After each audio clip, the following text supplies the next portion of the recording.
अभिमन्यु छत्री सभा की ओर से परसौली हंसपुरम में होली मिलन समारोह का आयोजन किया गया, जिसमें मुख्य अतिथि के रूप में करौली शंकर महादेव गुरुजी को आमंत्रित किया गया।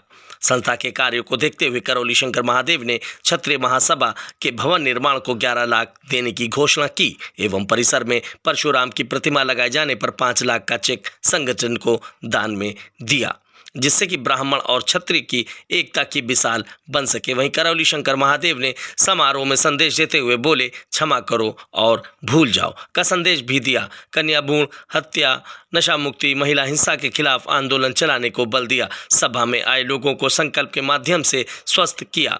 बच्चों से मोबाइल की लत को छुड़वाया व नशे के लती लोगों को देखते ही देखते नशे से उनका मोह तोड़ दिया। इस तरह की चिकित्सा देख लोग वहां उपस्थित लोगों को अपने वैदिक चिकित्सा पर भी विश्वास बढ़ा। वहां उपस्थित लोगों को करौली शंकर महादेव जी के द्वारा आशीर्वाद स्वरूप महाप्रसाद भी दिया गया। वहीं कार्यक्रम में मुख्य रूप से अध्यक्षता पंकज तोमर और संचालन महामंत्री द्वारा किया गया। समारोह में रघुनंदन भदौरिया, देवेंद्र सिंह भोले, सांसद लाल सिंह तोमर, भाजपा के महामंत्री शिवराम सिंह, विधायक अभिजीत सांगा, अविनाश सिंह चौहान, आरएन सिंह, उमेश तोमर, युग ददीची के मनोज सेंगर, धर्मराज सिंह चौहान, एसडी सिंह परिहार, भूपेंद्र सिंह चौहान, मुनीन चौहान आदि लोग उपस्थित रहे। देखिए खास रिपोर्ट कानपुर से। और उन ब्राह्मणों ने अपने कुल की पूरी परंपराएं पूरी खपा दी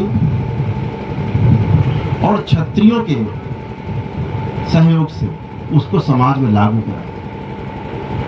ब्राह्मणों ने जो अनुभव किया, जो लिखा, उसको क्षत्रियों के बल पे समाज में पूरे लागू किया और समाज को दिशा दी, बड़ी दिशा दी।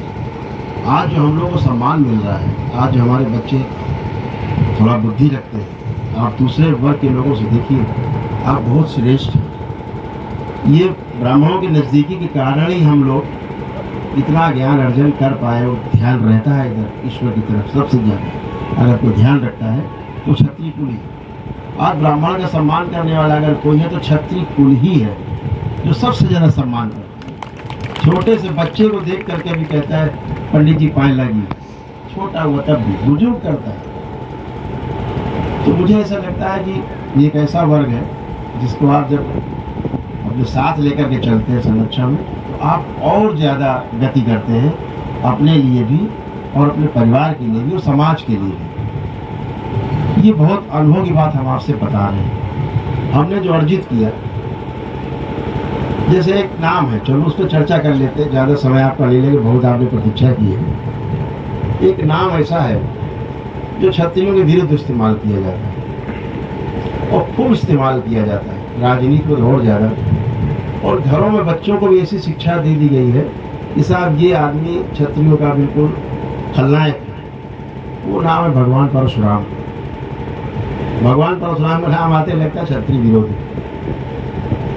लेकिन हम अपने बच्चों से कहना चाहेंगे, जो अगली पीढ़ी है, बुजुर्ग तो हमारे तमाम समझते हैं, हम इस लायक नहीं कि उन्हें समझा सकें, ज्ञान दे सकें, लेकिन जितना हमने समझा, शायद आप लोग अध्ययन किए कि नहीं, जाना कि नहीं, भगवान परशुराम के जो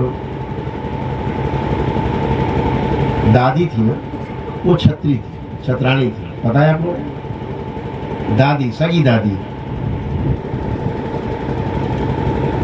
और भगवान परशुराम की जो माँ थी ना, वो भी छत्राणी थी। शायद आप लोग बात ना पता हो। और जिनको अपना सिरमौर आप मानते हैं, महर्षि विश्वामित्र, वो इनके जो पिताजी थे जमदग्नि ऋषि, परशुराम जी के सगे मामा थे। बताया आपने?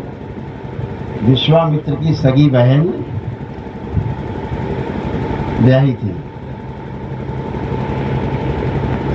तो सत्यवती नाम था।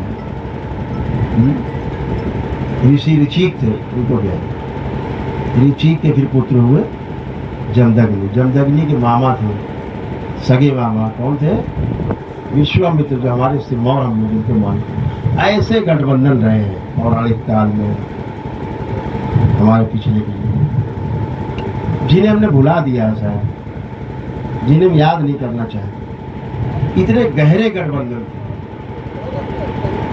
शास्त्रों की शिक्षा भगवान परशुराम ने अपने पिताश्री से, अपने दादा ऋषिक ऋषि से प्राप्त की, और शस्त्र की जो शिक्षा है वो अपनी माँ से, अपने मामा विश्वामित्र से और भगवान शंकर से प्राप्त की। इसीलिए वो अजय थे, अजय हैं और हमेशा अजय रहेंगे। ये क्षत्रिय और ब्राह्मण की एकता के प्रतीक थे भगवान परशुराम, विरोधी नहीं थे, एकता के प्रतीक थे। और भगवान परशुराम वन मैन आर्मी थे, कोई साथ में नहीं, दूसरा आदमी। नाम था रामभद्र। भगवान परशुराम का असली नाम रामभद्र था,